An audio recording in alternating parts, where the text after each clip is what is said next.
Gracias por estar. Mi nombre es Silvia Chey, soy directora ejecutiva de Thales Lab, la aceleradora de startups tecnológicas del grupo Genexus. Hoy vamos a hablar de innovar en tiempos de crisis. La pregunta que vamos a tratar de responder con esta charla es qué podemos hacer en un mundo que es cada vez más incierto e impredecible. Y lo que espero que puedan llevarse de esta charla son herramientas para preparar nuestras organizaciones para cambiar de forma ágil y rápida. Las crisis no son nuevas, ahora estamos viviendo una muy particular, pero ya lo decía Álvaro More, un publicista uruguayo hace un tiempo, a todos nos va a llegar nuestro Uber, ¿no? Y esto es porque la tecnología está invadiendo el mundo, como dice Marc Andreessen, uno de los principales inversores de Silicon Valley, el software y la tecnología en general invade el mundo y cuando toca una industria la cambia para siempre. ¿Tá? Esto lo vemos no solamente en las industrias, sino en nuestra vida cotidiana. Entonces, últimamente todos escuchamos hablar de lo que es el crecimiento exponencial. Con esto del coronavirus, quienes no sabían ahora saben lo que es el crecimiento exponencial, pero quienes trabajamos en tecnología, este concepto para nosotros no es nuevo, porque las startups exitosas o los emprendimientos que han tenido éxito han tenido un crecimiento exponencial.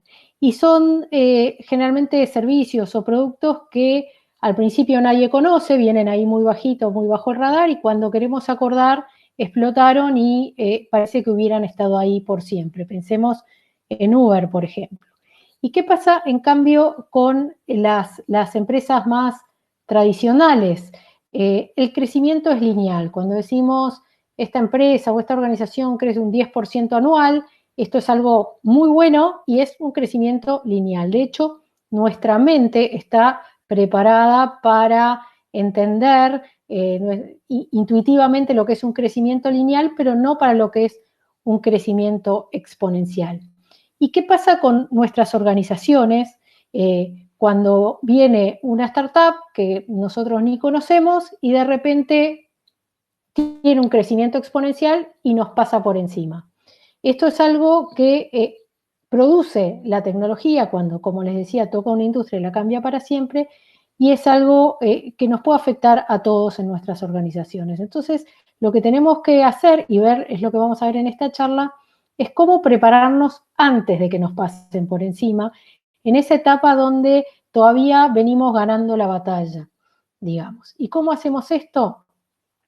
Y lo hacemos llevando las metodologías y las formas de pensar que usan las startups, los emprendimientos, los emprendedores, que están acostumbrados a la incertidumbre, están acostumbrados a vivir de crisis en crisis, y entonces han desarrollado metodologías que generalmente no todas las organizaciones conocen, son a veces antiintuitivas, y es lo que vamos a explicar ahora. Hablando de que la tecnología toca una industria y la cambia para siempre, pensemos, por ejemplo, en Uber, por ejemplo, que es la principal empresa de taxis y no posee ningún vehículo. Facebook, la principal empresa de medios o una de las principales, y no genera ningún contenido. Alibaba, el principal retail del mundo, y no tiene stock de nada.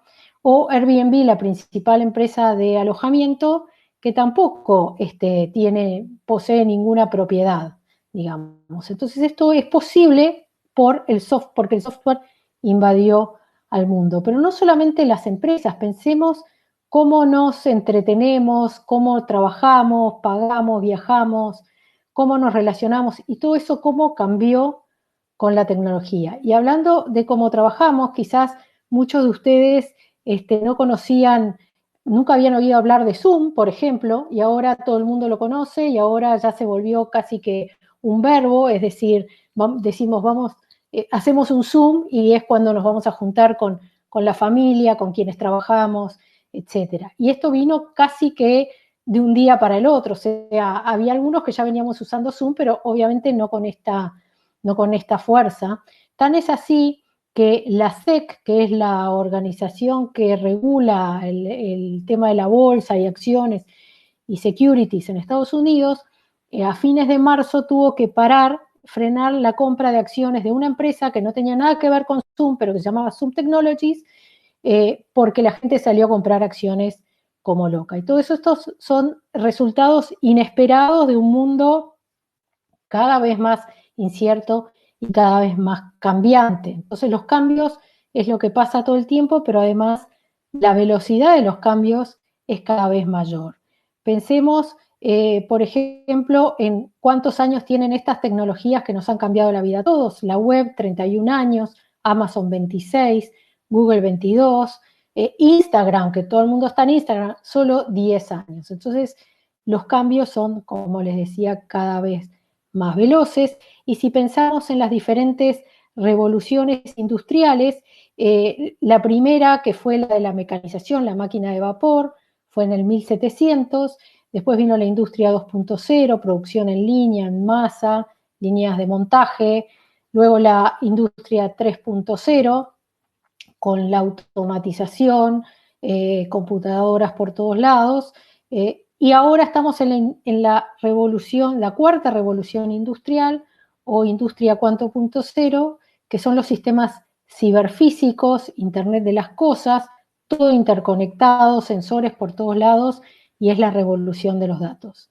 Yo creo que ahora ya en tiempo se va a hablar de la quinta revolución, que es la revolución, veremos qué va a pasar post-COVID-19. Entonces, realmente el mundo cambia muy rápido y con la tecnología tenemos una gran oportunidad para remontar esto y quizás para adaptarnos y ojalá que crear nuevas cosas, ¿no? Hay todas las empresas de todas las industrias hoy dicen que son en realidad empresas de tecnología que se dedican a otra cosa. Por ejemplo, JP Morgan, uno de los principales bancos, dice que en realidad es una empresa de tecnología que se dedica a las finanzas. Fidelity, una empresa de seguros también, es una empresa de tecnología que se dedica a las finanzas. Hasta Domino's Pizza, una cadena de Estados Unidos de pizza, dice que en realidad es una empresa de tecnología que ocasionalmente además vende pizzas. Entonces, para quienes estamos en tecnología, esto es una oportunidad. Si vemos el valor de las empresas más valiosas, hace unos años, en esta imagen las verdes son las tecnológicas, hace unos años eran otro tipo de empresas, petroleras, etcétera. Hoy por hoy las más valiosas son tecnológicas. Si vemos este gráfico un poco más actualizado, las empresas más valiosas son todavía más las tecnológicas.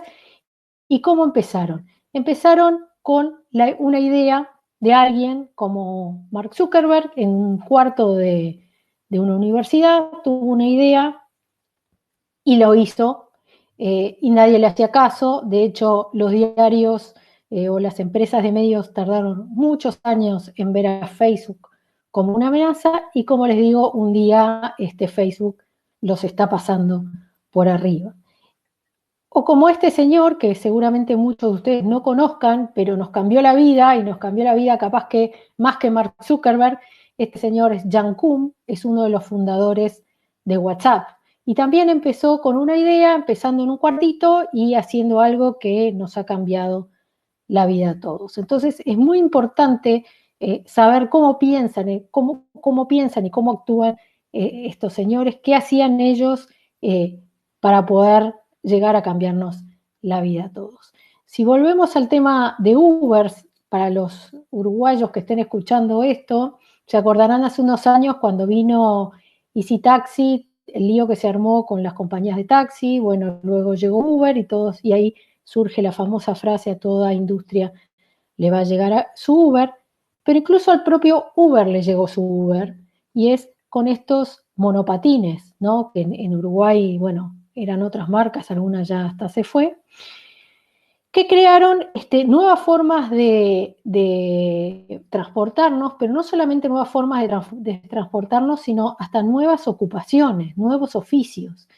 No en Uruguay, pero en otros países hay lo que se llama cargadores de monopatines, que son gente que se dedica a recolectarlos de la calle con una aplicación y después va a su casa, los carga de noche y los vuelve a dejar y la empresa le paga por hacer eso. Entonces, esto le ha provocado una disrupción a Uber, pero además hasta a los propios monopatines les ha llegado su Uber con esta nueva forma de trabajar a distancia que tenemos con Zoom o con esta plataforma en la que estamos ahora o con todas las plataformas en las que estamos. Entonces, la conclusión es todo el tiempo, todo está cambiando, los cambios son exponenciales y tenemos que estar alertas. ¿Y qué pasa con el público en general o los empresarios o todos en general cuando aparece una crisis como la que estamos viviendo o las que se viven a cada rato? Y generalmente las reacciones son dos. Una es, se me viene la ola, no puedo hacer nada y me paralizo y dejo que la ola me pase por encima. Y otra es, viene la ola y voy a surfear la ola y nosotros muchas veces con este tipo de cosas que hacemos, este tipo de charlas, tratamos de ayudar a la gente a surfear estas olas y aprovechando la tecnología. ¿Y cómo lo hacemos? Llevando la forma de pensar, como les decía, y las metodologías de los emprendedores, de los que hacen las startups, los Mark Zuckerberg, los Jan Koum o algunos que empiezan y no tienen tanto éxito, a las corporaciones o las organizaciones en general.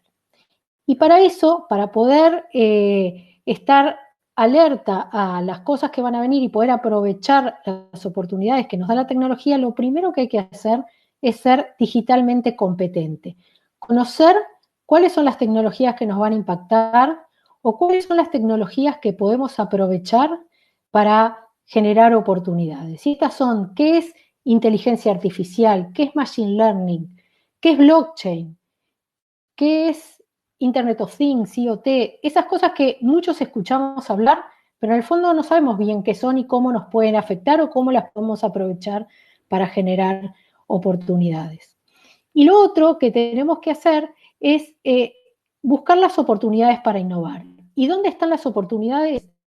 Respondiendo a esta pregunta, ¿qué podemos hacer ahora con el software y con la tecnología que antes era imposible? Ese es un punto para empezar. Pero además hay que desarrollar 3 habilidades específicas para innovar, que son, como les decía, las que las startups tienen en forma natural y que muchas veces para las empresas son contraintuitivas. La primera es la capacidad de experimentar. Experimentar, equivocarse, aprender de los errores. Esto en una startup es cosa de todos los días, en una empresa es casi que hasta ahora era casi que inaceptable, ¿no? Porque a nosotros nos pagan por hacer cosas que funcionan, no por hacer cosas que no funcionan, y sin embargo, eso tiene que cambiar. Entonces, ¿cómo hacen? Por supuesto que la experimentación en una empresa no puede involucrar a toda la empresa, tiene que ser en un entorno controlado, no puedo poner todo en riesgo. Pero ¿cómo hacen los emprendedores para experimentar? Empiezan por hacer lo que se llama un MVP, muchos lo habrán escuchado, o producto mínimo viable, que es una primera versión de un producto que haga algo, una sola cosa, pero bastante bien como para testear. En el modelo viejo de pensar, en el modelo antiguo, cuando yo quería hacer, por ejemplo, un auto que me traslade de un punto A a un punto B, gastaba cualquier tipo de producto que quisiera hacer, tenía que gastar mucho tiempo, mucha inversión, mucha energía, meses, años en construir algo y cuando lo sacaba al mercado muchas veces pasa que capaz que el mercado cambió y ya no le interesa lo que yo estoy haciendo. Entonces esa no es la forma en la que trabajan las startups. La forma es, si quiero hacer un auto de A que me transporte, un vehículo que me transporte de A a B, empiezo por hacer una patineta, algo bien simple, veo que realmente hay interés en transportarse, luego ya un monopatín, le empiezo a agregar features, agregar funcionalidades, hasta llegar al auto y hasta llegar a un producto o un servicio realmente aceptable. Y en el medio voy aprendiendo, entonces hago un primer prototipo, lo saco al mercado, observo y aprendo qué es lo que pasa, mido, vuelvo a construir hago modificaciones, lo vuelvo a sacar al mercado, vuelvo a aprender, y en este ciclo constante de construir, medir y aprender es que voy aprendiendo de los errores y voy siguiendo para adelante. Esto es una metodología que se llama Lean Startup.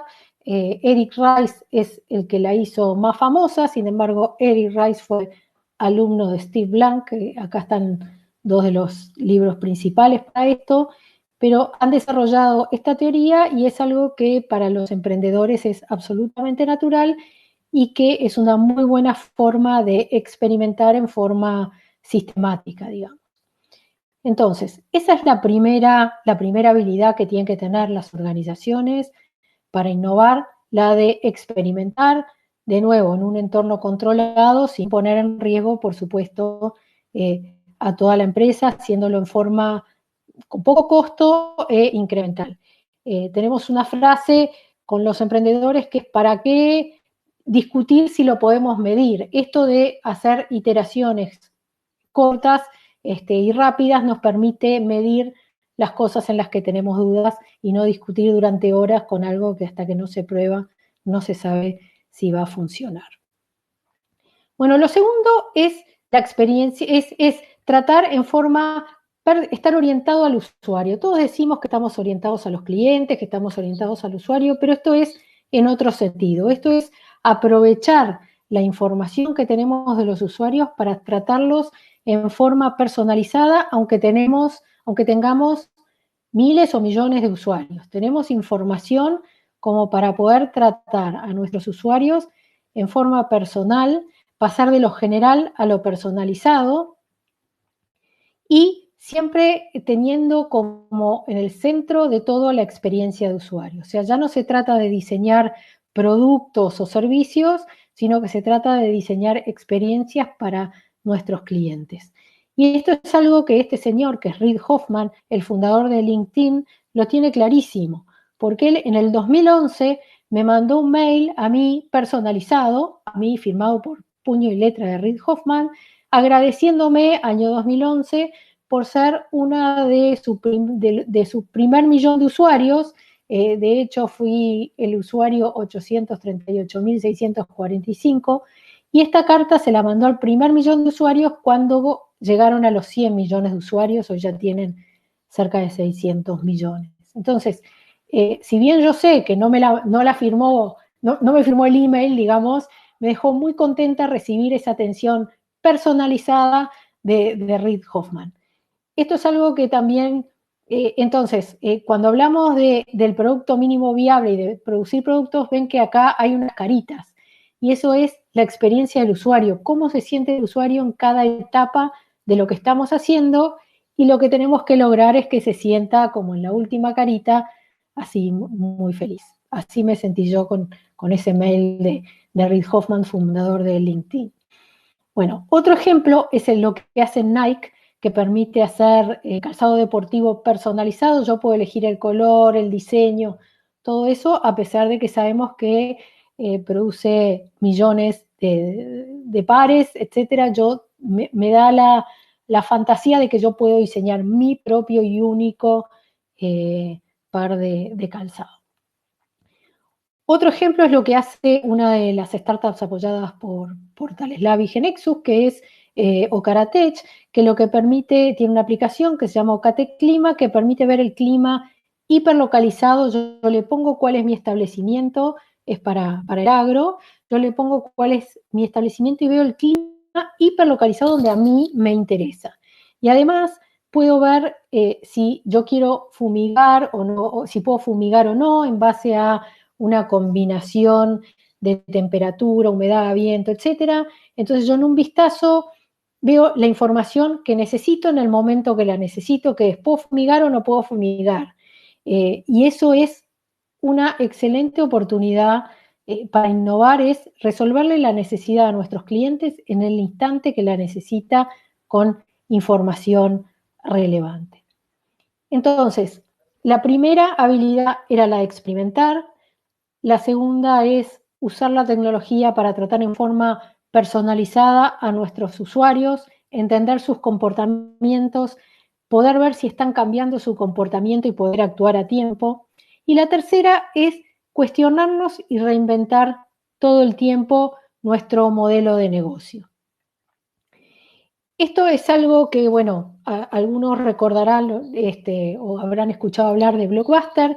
Blockbuster era una cadena internacional en donde yo podía alquilar películas. Al principio eran videos, después DVDs, etcétera. Y el tema es que yo alquilaba una película, tenía 2 días para devolverla y si me olvidaba tenía que pagar unas multas astronómicas. Todos nos quejábamos de eso, pero este señor Reed Hastings no solo se quejó, sino que resolvió el problema. Él es el fundador de Netflix y hizo Netflix, y la primera versión de Netflix lo que hacía es mandar los DVDs por correo a la casa de los usuarios y no había tiempo para devolverlos, o sea, no había un plazo, uno los podía devolver a la semana, al mes o cuando quisiera y no había multa. Y con eso tuvo un éxito tremendo, le empezó a hacer mella a Blockbuster, pero no se contentó con eso, a pesar de que le estaba yendo muy bien, veía cuál era la tendencia, que es otra de las cosas que hay que hacer. ¿Cuáles son las tendencias? Estar atentos a nuestro entorno. Entonces, Reed Hastings veía que la tendencia era que cada vez había más ancho de banda de Internet en las casas, que estaba bajando el precio de Internet, subiendo el ancho de banda, y entonces también empezó, mientras hacía ese servicio de repartir, de entregar DVDs por correo, también tenía el sistema de streaming como lo conocemos ahora, muy tímido, pero lo empezó a dar más importancia y bueno, y antes de que Internet fuera lo que es ahora, ya estaba preparado para dar el sistema, el servicio de streaming de Netflix como lo conocemos ahora. Pero ¿qué pasó? Empezó a tener competencia, HBO Go, un montón de competencias, entonces también no se quedó contento con su éxito, siguió cuestionando su modelo de negocios y buscando nuevo, y hoy lo que hace es producir sus propios contenidos, y ese es el gran negocio de Netflix hoy, y quién sabe en qué está pensando en el futuro. Pero este es un excelente ejemplo de cómo, aunque les estaba yendo bien, una empresa a la que le estaba yendo bien, vio la tendencia y creó su propia disrupción. Otro ejemplo es el de Amazon. Amazon empezó, Jeff Bezos aprovechando, decía, Internet sirve para modificar la forma como compramos y vendemos. Entonces Amazon, recordaron que empezó con libros, empezó a vender libros, después empezó a vender muchas más cosas, y seguramente si yo les pregunto a muchos de ustedes qué es Amazon, me van a decir es una empresa de retail. Pero alguien adentro de la compañía, un empleado, tuvo la idea. Bueno, Amazon primero siempre tuvo mucho foco en una excelente experiencia de usuario. Jeff Bezos es un obsesivo de que la experiencia de usuario tiene que ser excelente, y entonces quería tener muy buen servicio aún en los tiempos, en los días de más tráfico, que es el Black Friday en Estados Unidos o el Día de la Madre, etcétera, cuando la gente toda sale a comprar. Entonces tenía una infraestructura absolutamente sobredimensionada para lo que necesitaba. Entonces algún empleado de adentro de Amazon se le ocurrió, ¿por qué no alquilamos esta infraestructura excedente que tenemos a gente de afuera? Y un empresario más tradicional, no tan innovador, hubiera dicho, no, nosotros lo que hacemos es vender por Internet, no alquilamos servidores. Pero lo que dijo Jeff Bezos es, vamos a probar, y ahí nace lo que hoy todos conocemos como la nube, que es los Amazon Web Services, y que muchos de ustedes utilizarán. Y de hecho, hoy por hoy, Amazon Web Services es responsable de más del 60% de los ingresos de Amazon, más que ha superado al carrito de compras. Entonces, ¿cómo creció la compañía por un producto, por un servicio que no tenía nada que ver con lo que era originalmente lo que estaba destinada a hacer? Por supuesto que seguramente hubo muchos otros servicios que probaron en el camino y que no fueron un éxito y no funcionaron. Entonces, para estar cuestionando y generando nuevos modelos de negocios, hay una herramienta, un libro que surgió hace unos años, que se transformó en el estándar de la industria, que se llama Generación de Modelos de Negocio, de Alex Osterwalder y Yves Pigneur, que diseñó una herramienta que se llama el Canvas del modelo de negocio, que tiene varios casilleros, donde es una herramienta conceptual, donde uno define el modelo de negocios a nivel conceptual y que está diseñada para ser una herramienta dinámica. Se llama Canvas porque es una lona o, digamos, o una tela donde en realidad uno va llenando con post-it los distintos casilleros y ahí va definiendo la propuesta de valor de mi servicio o producto, quiénes son los clientes a los que va dirigidos, cómo me relaciono con los clientes y los canales, qué recursos y socios necesito, cuál es la estructura de costos y cuál es la fuente de ingresos. Hace un tiempo, cuando pensábamos en hay que hacer un plan de negocios, tenemos una idea nueva, bueno, hacemos un plan de negocio a 5 o 10 años con proyecciones de ingresos, proyecciones de costos, pero cuando hablamos de innovación, si bien eso es útil y hay que hacerlo, en realidad es bastante adivinatorio. Entonces, una herramienta como esta, que es más conceptual, es mucho más útil y mucho más práctica para poder pensar ante un nuevo servicio, un nuevo producto, todas las cosas que tengo que tener en cuenta, incluso de forma mucho más creativa y más dinámica, porque esto no es algo que se hace una vez, sino que se hace al principio y se va modificando siempre a medida, a todo lo largo de la vida de la empresa. Entonces, tenemos que desarrollar esas 3 habilidades, como les decía, la de experimentar, estar orientados al cliente o al usuario y cuestionar nuestro modelo de negocios, pero siempre teniendo en mente que tenemos que resolver esta pregunta, contestar esta pregunta, ¿qué podemos hacer ahora con la tecnología que antes era imposible? Y una de las formas de empezar es pensando cómo podemos ahorrarle tiempo a nuestros clientes, que es uno de los recursos más valiosos para nuestros clientes. Y todo eso aprovechando nuestros activos digitales. ¿Cuáles son nuestros activos digitales? ¿Qué hacemos con los datos que tenemos? Tenemos muchísimos datos de nuestros clientes, usuarios, y eso es parte de nuestros activos digitales. Y un ejemplo de esto es la aplicación que hizo en Uruguay el Poder Judicial, en donde hasta antes de la aplicación los abogados que tenían algún juicio o que tenían expedientes en los juzgados tenían que recorrer juzgado por juzgado, ir preguntando en qué estaba su expediente, si estaba en el mismo lugar, si cambió, si pasó por otro juzgado, etc. Con esta aplicación del Poder Judicial, que en realidad no es tan sofisticada, lo que hace el abogado es entrar el número de expediente y la aplicación le dice dónde está. Y en otra etapa posterior, lo que hace la aplicación es avisarle cuando el expediente cambió de estado o de juzgado o de lo que sea. Entonces, esto que en realidad tecnológicamente no es tan complicado de hacer, le ahorra un tiempo enorme y tiene un valor enorme para los abogados, justamente porque ya no tienen que desplazarse físicamente a los juzgados y realmente están mucho más en línea con el valor que tienen que agregar y se ocupan de realmente agregar el valor ellos que tienen que agregar.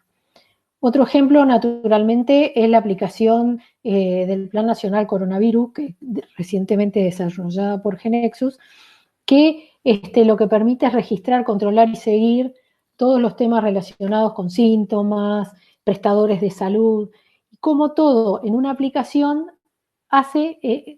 resuelve problemas súper complejos de una manera que parece bastante sencilla, aunque hay una enorme complejidad atrás.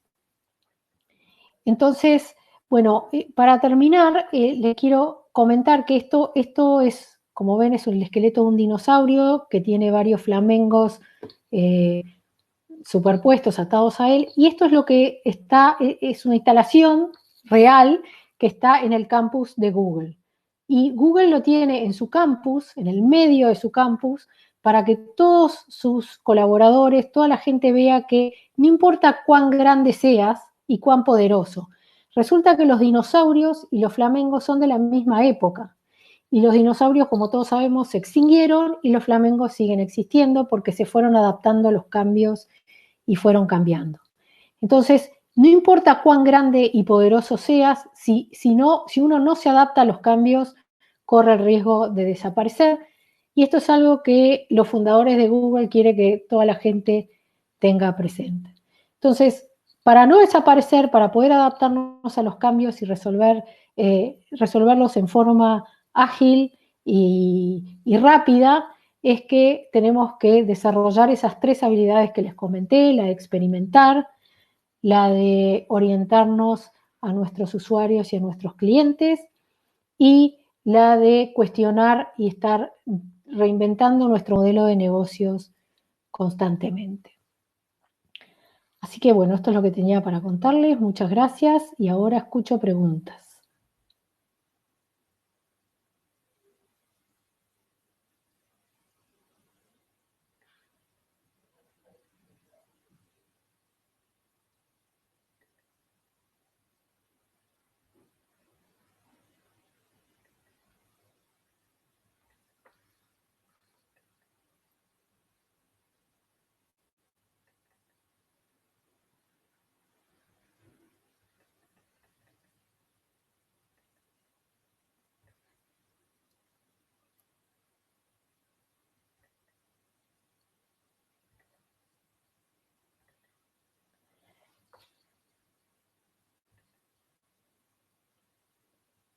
¿Qué método es el más adecuado para la orientación a los usuarios? Pregunta Leonardo. Bueno, hay distintas metodologías. Como decía, lo principal es orientarse a la experiencia de usuario. Entonces, por ejemplo, hay una metodología que es la del Customer Journey Map, o sea, ver el camino del usuario, mapearlo y ver en cada punto de contacto de nuestro producto o servicio con el usuario, ver cuál es la relación o cuál es la reacción de nuestro usuario. Por ejemplo, si yo tengo que ir al banco y en realidad entro a la página web porque quiero hacer un trámite bancario y en la página web me dice contáctese por teléfono, entonces primero entro a la página web, después me contacto por teléfono, llamo al call center y me demoran 1 hora y media y después me dicen que no me pueden resolver el problema por tal y tal cosa. Todos esos puntos son puntos que son malas experiencias de usuario y que son opciones o oportunidades para innovar y para realmente tener, tener una buena orientación al usuario. Entonces, una herramienta, por ejemplo, es este Customer Journey Map o mapa de viaje del usuario. Esa sería la traducción. Otra cosa es hablar con los usuarios, hablar con los clientes, estar siempre en contacto y eso sobre todo en tiempos de crisis. Estos tiempos de crisis, lo que nosotros vemos trabajando con los emprendedores, que son tiempos ideales para concentrarse un poco en el equipo y ver, capaz que uno en el día a día, corriendo todo el tiempo, no tenía tanto tiempo de escuchar ni a todos los stakeholders, a todos los involucrados en mi producto o servicio, tanto al equipo de adentro de la empresa como a los proveedores, los clientes. Entonces, siempre la comunicación es una muy buena herramienta.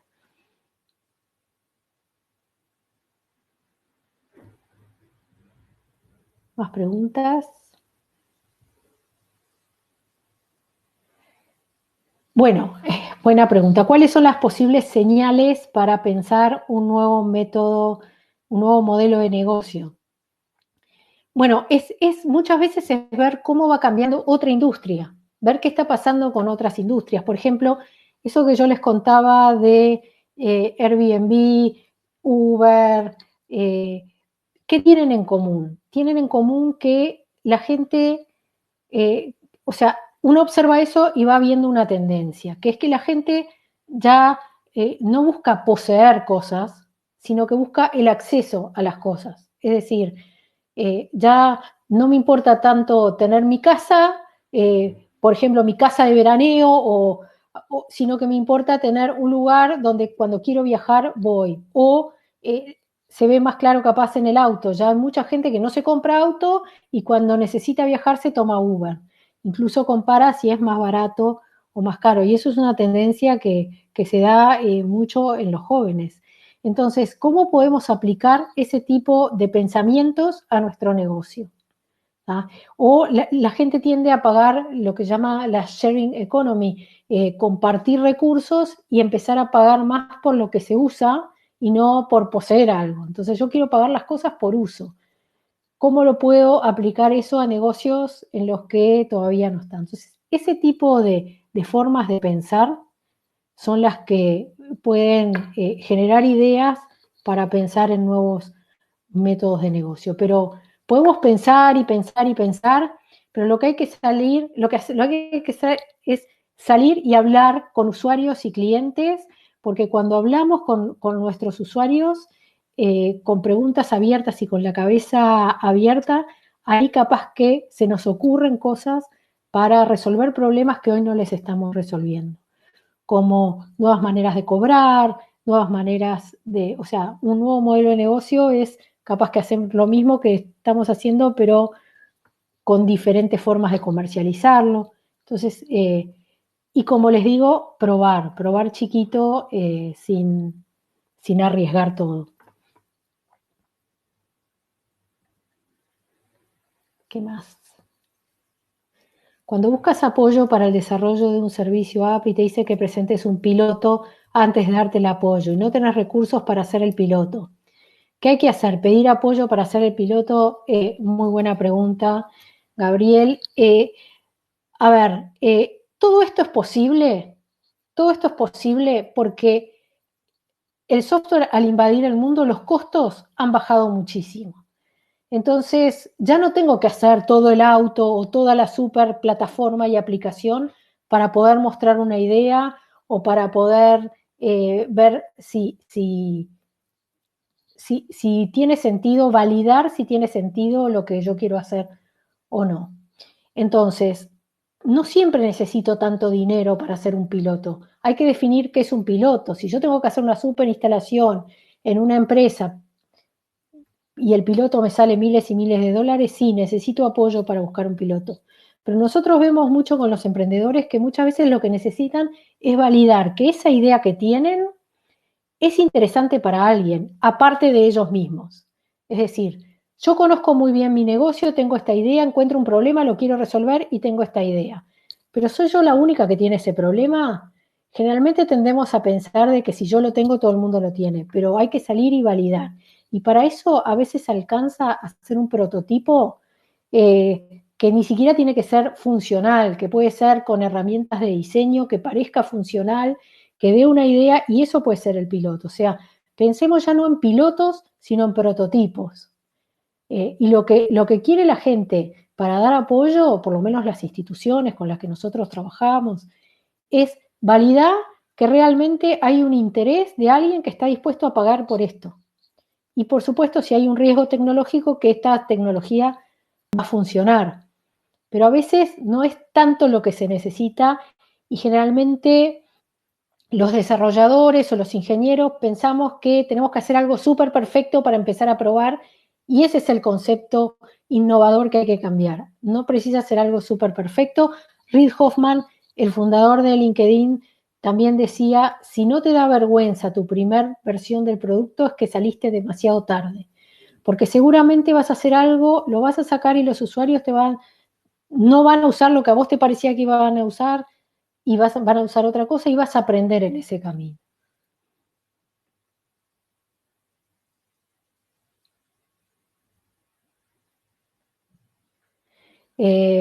¿Podemos reconvertir con un MVP totalmente nuevo al que veníamos desarrollando? Sí, totalmente. La idea del MVP, del producto mínimo viable, es que sea algo que no me llevó muchos recursos y la idea es aprender de eso y lo que llama pivotear, ir cambiando, ir construyendo y puede ser que termine en algo totalmente nuevo y que no era pensado. Generalmente, muchas veces los productos como los conocemos hoy no tienen nada que ver con o tienen muy poco que ver para lo que originalmente fueron pensados o desarrollamos. Twitter era una aplicación para mandar mensajes durante los conciertos de rock, en un billboard, en un pizarrón, en una pantalla grande, que fueran apareciendo ahí y bueno, por un error que tuvieron se dieron cuenta que podía ser algo parecido a lo que es ahora. Facebook empezó como una plataforma para elegir chicas, para salir, o sea, las cosas van variando y lo que hay que hacer es ágil y moverse rápidamente.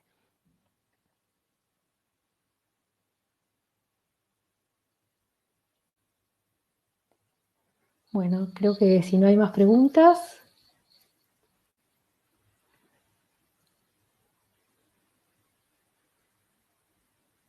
es mejor, sí, preguntan si es mejor en la misma línea de lo que estoy trabajando. Según lo que me indique el producto, según lo que me indique el feedback que estoy teniendo de los usuarios.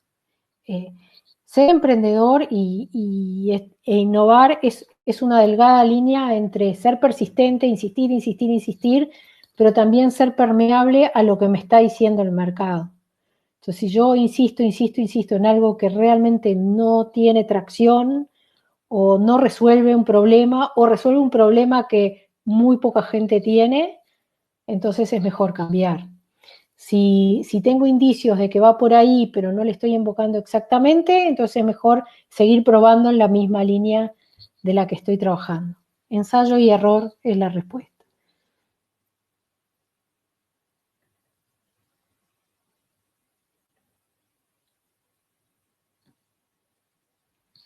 Bueno, si no hay más preguntas, muchas gracias a todos. Ha sido un gusto y nos seguimos viendo. Chau, chau.